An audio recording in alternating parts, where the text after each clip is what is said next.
I'd like to know from each one of you, what is a conservative? I really would like to know what you believe a conservative is.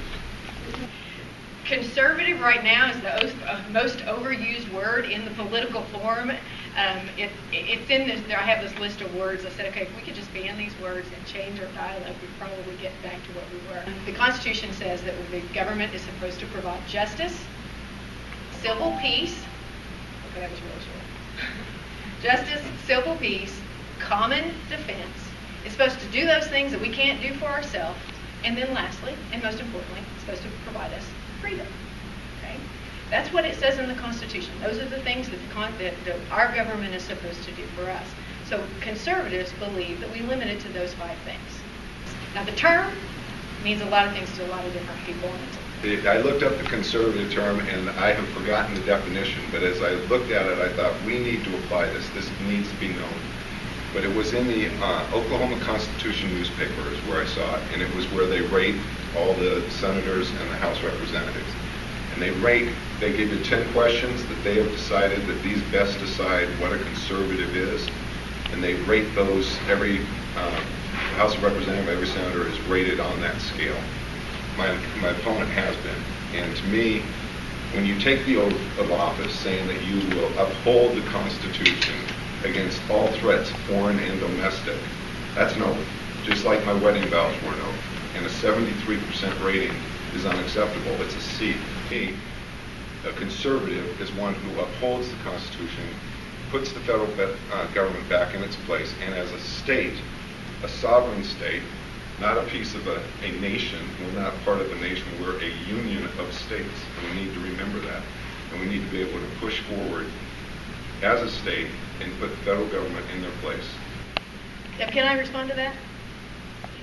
I pledge an oath to the Constitution of the United States of America and the state of Oklahoma, not to OPAC. OPAC stands for Oklahoma Conservative Political Action Committee, by the way. And the rating that he's referring to, the 73%, at the end of the year, a bunch of guys get together, they're all members of OPAC, and they pick 10 bills. 10 bills out of 2,000, by the way. They pick the 10 bills. And there happens to be a couple of my colleagues that get a perfect score on that. Guess how? They pick the questions. They pick the bills. Okay? So it's real easy to get 100 on OPAC. Join OPAC, show up at the meeting, and beg for those bills. Okay?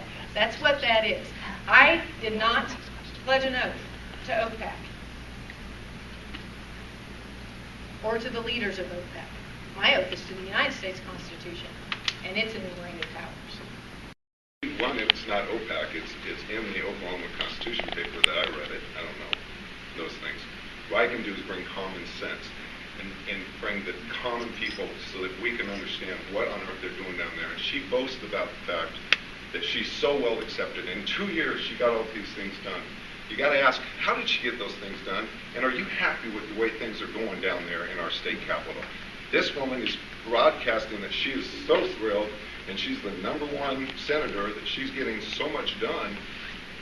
I'm not real happy with the decisions they're making. They've been giving money to places that don't need to have it. And so I think we need to be questioning, how did she get so much power? How did she get on those committees? I believe it's because she's easily swayed. And she will admit that she's easily swayed because she sent out an apology to everyone because she voted for the national popular vote to do away with our electoral college. George Soros is the one that funded it. She heard George Soros's people say what a great plan it was. Then she got home and realized it was wrong because we had told her a year ago that it was wrong. When she thought about it, she went back a year later, was convinced by their debate, and now we have, fortunately, a House that stood up and said no to it. Otherwise, we would have lost our electoral college here in Oklahoma.